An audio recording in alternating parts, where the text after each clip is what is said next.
দেখেন কিভাবে ধরা খাওয়ার একটা নিউজ। রাজনৈতিক দল থেকে সাদিক কায়েমের মেয়র প্রার্থী হওয়ার সুযোগ নেই। অর্থাৎ ঢাকা দক্ষিণ সিটিতে মেয়র পদে দাঁড়াবেন ভিপি সাদিক কায়েম, ঢাকা বিশ্ববিদ্যালয়ের ভিপি। তো এটা Kakrail institution of diploma engineers, সেখানে ঢাকা মহানগর দক্ষিণের জামাত ইসলামী থানা এবং বিভাগীয় সম্মেলনে সাদিক কায়েমকে ঢাকা দক্ষিণের মেয়র প্রার্থী হিসেবে ঘোষণা দেওয়া হয়।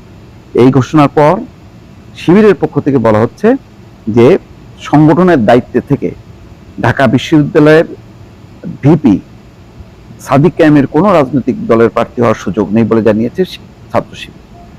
শুক্রবার সংগঠনটির প্রচার সম্পাদক এস.এম. ফরহাদ এক বিশেষ ঘোষণায় এই তথ্য জানায়।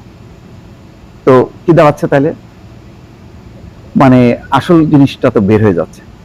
ঢাকা দক্ষিণ জামাত, এটা তো তারা সাদিক কায়েমকে কেন বলছে এই কারণে যে সাদিক কায়েম হচ্ছে এই নির্বাচন, যে 12 ফেব্রুয়ারি নির্বাচনের আগে একেবারে ঘোষণা দিয়ে জামাতের প্রার্থীদের পক্ষে সে নির্বাচনী প্রচারণা চালাইছে।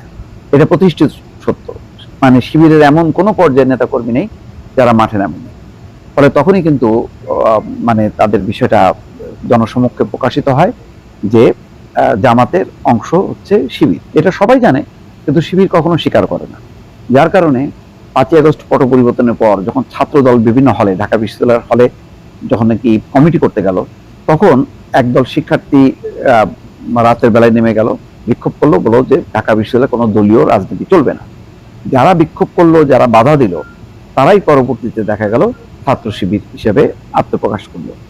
এবং এই সাদিক কায়েম বা জিএস ফরহাদ সবাই আগে ছাত্রলীগের ব্যানারেই ছিল, তারা হল পর্যায়ের নেতাকর্মী ছিল। 5ই আগস্টের পট পরিবর্তনের পর তারা বললো যে আমরা আসলে ছাত্র শিবির করি। তবে বেছে বেছে কয়েকজন বললো, কিন্তু বাকি পুরো কমিটি মানে তারা কিন্তু নাম প্রকাশ করলো না।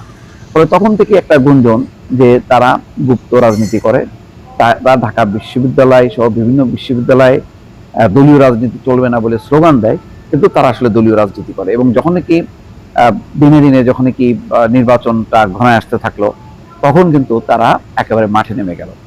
ফলে তারা শুধুমাত্র ছাত্রদের কল্যাণে রাজনীতি করে, ছাত্রদের কল্যাণে তারা সমস্ত কর্মসূচি করে, বিষয়টা তা না। তারা রাজনৈতিক দলের অঙ্গ সংগঠন হিসেবেই কাজ করে, যেমন ছাত্রদল করে, যেমন ছাত্রলীগ করে বা অন্যান্য ছাত্র সংগঠন করে।